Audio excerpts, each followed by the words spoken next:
اعوذ باللہ من الشیطان الرجیم بسم اللہ الرحمن الرحیم۔ ابتدا ہے خدا کے بابرکت نام سے جس نے اس جہاں کو خلق خدا نے پیدا کیا۔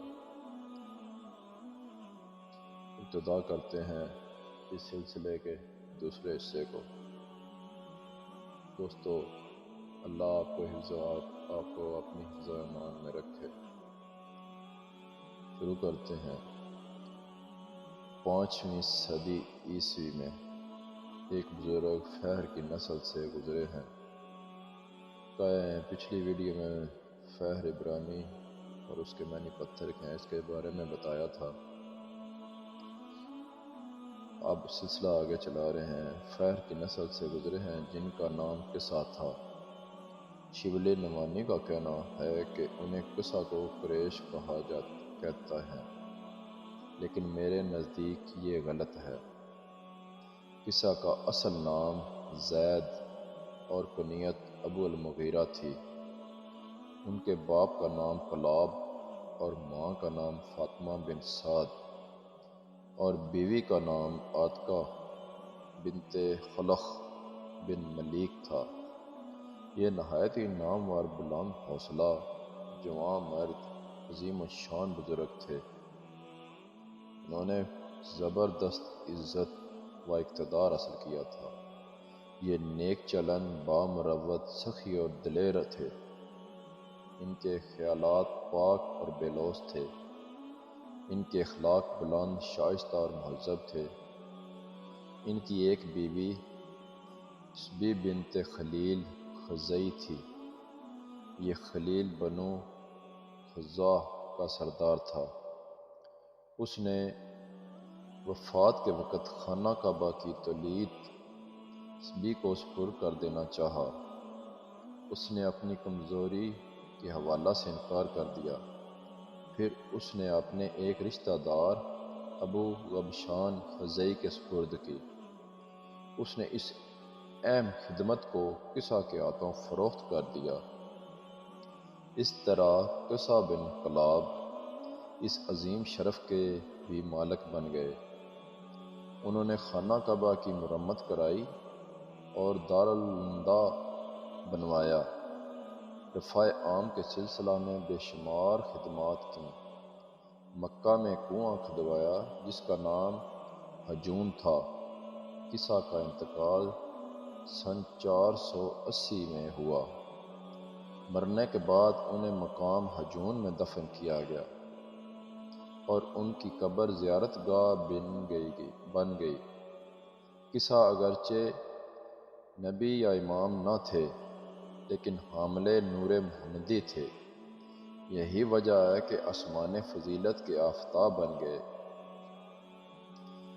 قصہ کے 6 بیٹے تھے، جن میں عبدالدار سب سے بڑا اور عبدالمناف سب سے لائق تھے۔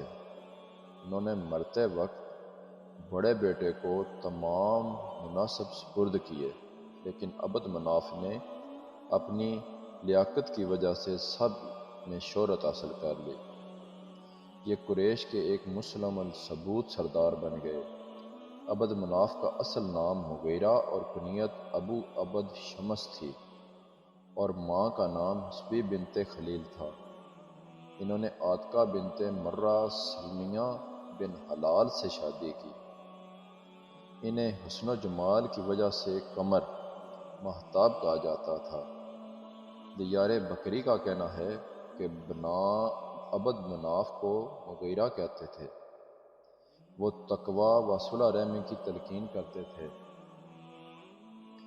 باپ اور بیٹے دونوں ایک ہی عقیدہ پر تھے اور انہوں نے کبھی بت پرستی نہیں کی۔ یہ بھی اپنے باپ قصہ کی طرح مناقب، بے حد آور، فضائل بے شمار کے مالک اور نور محمدی کے حامل تھے۔ انہوں نے ملک شام کے مقام غزہ میں انتقال کیا۔ عبد مناف کے جیتے جی تو کوئی جھگڑا اٹھا ہی نہیں۔ ان کے بعد ان کی اولاد میں ہاشم، مطلب، ملبد شمس اور نوافل نمایاں حیثیت رکھتے تھے۔ یہ جذبہ ابھر پڑا کہ عبدالدار کی اولاد سے وہ مناصب لے لینے چاہئیں جن کے وہ اہل نہیں۔ چنانچہ ان لوگوں نے بنی عبدالدار سے مناصب کی واپسی یا تقسیم کا سوال کیا۔ انہوں نے انکار کر دیا۔ اس کے بعد جنگ کا میدان ہموار ہو گیا۔ بالآخر اس بات پر صلح ہو گئی کہ رفادہ ساقیہ قیادت بنی عبد مناف کے قبضہ میں رہیں اور حجابت اور لواء برادری کا منصب بنی عبدالدار کے پاس رہے اور دار الہندہ کے صدارت مشترکہ ہوں۔ آپ کا نام ہاشم، آپ کا نام عمرو کنیت ابو النفلہ تھی۔ آپ کے والد عبد مناف اور والدہ عاتقہ بنت مرتا السلمیہ تھیں۔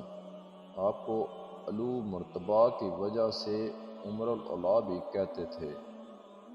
آپ اور عبد الشمس وہ دونوں اس طرح جڑواں پیدا ہوئے تھے کہ ان کے پاؤں کا پنجہ عبد الشمس کی پیشانی سے چپکا ہوا تھا۔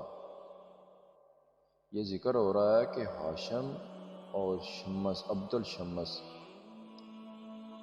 حضرت ہاشم کا پنجہ عبد الشمس کی پیشانی سے چپکا ہوا تھا، جسے تلوار کے ذریعہ سے علیحدہ کیا گیا اور بے انتہا خون بہا، جس کی تعبیر نجومیوں نے بہمی خون ریزہ جنگ سے کی، جو بالکل صحیح اتری، اور دونوں خاندانوں کے درمیان ہمیشہ جنگ متوارث رہی، جس کا اختتام 133 ہجری میں ہوا۔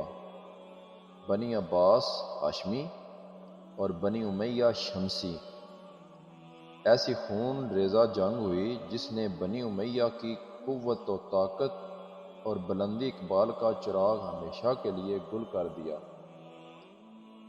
آپ کا فطرتاً سیر چشمہ اور فیاض تھے، دولت مندی میں بھی بڑی حیثیت کے مالک تھے۔ حجاج کی خدمت آپ کی زندگی کا کارنامہ تھا۔ مورخین کا کہنا ہے کہ آپ کو ہاشم اس لیے کہتے ہیں کہ آپ نے ایک شدید قحط کے موقع پر اپنی ذاتی دولت سے شام جا کر بہت کافی کیک خریدا تھا اور اسے لا کر تقسیم کرتے ہوئے کہا کہ اسے شوربہ میں توڑ کر کھا جاؤ۔ ہاشم کے معنی توڑنے کے ہیں، لہذا ہاشم کہے جانے لگے۔ آپ نے اپنی شادی اپنے خاندان کی ایک لڑکی سے کی جس سے صرف اسد پیدا ہوئے۔ دوسری شادی خزرمیوں کی ایک مشہور قبیلہ بنی عدی ابن نجار یثرب مدینہ کے نجیب طرفین دختر سے کی۔ اسی کے بطن سے ایک باوقار لڑکا پیدا ہوا جو آگے چل کر عبد المطلب شیطبہ الحمد کے نام سے پکارا گیا۔ عبد المطلب ابھی دودھ ہی پیتے تھے کہ جناب ہاشم کا انتقال ہو گیا۔ آپ کی اولاد کے متعلق حضرت جبرائیل کا کہنا ہے کہ میں نے مشرق و مغرب کو چھان کر دیکھا ہے کہ محمد مصطفیٰ صلی اللہ علیہ وآلہ وسلم سے بہتر کوئی نہیں ہے اور بنی ہاشم سے بہتر کوئی خاندان نہیں ہے۔ بنی ہاشم نے 510 میں بامقام غزہ شام میں انتقال فرمایا۔ تو دوستو، یہ تھا حضرت قصہ ان کی اولاد سے عبد مناف اور ان کی اولاد سے حضرت ہاشم تک کا سلسلہ۔ اب اس سے آگے معلومات اگلی ویڈیو میں آپ کو دوں گا۔ یہ سلسلہ کافی ہو چکا۔ اب ملتے ہیں نیکسٹ ویڈیو میں۔ اپنی دعاؤں میں یاد رکھیے گا اور اس بابرکت سلسلے میں حصہ ضرور لیجیے گا۔ اللہ آپ کا حامی و ناصر ہو۔ اوکے، اللہ حافظ۔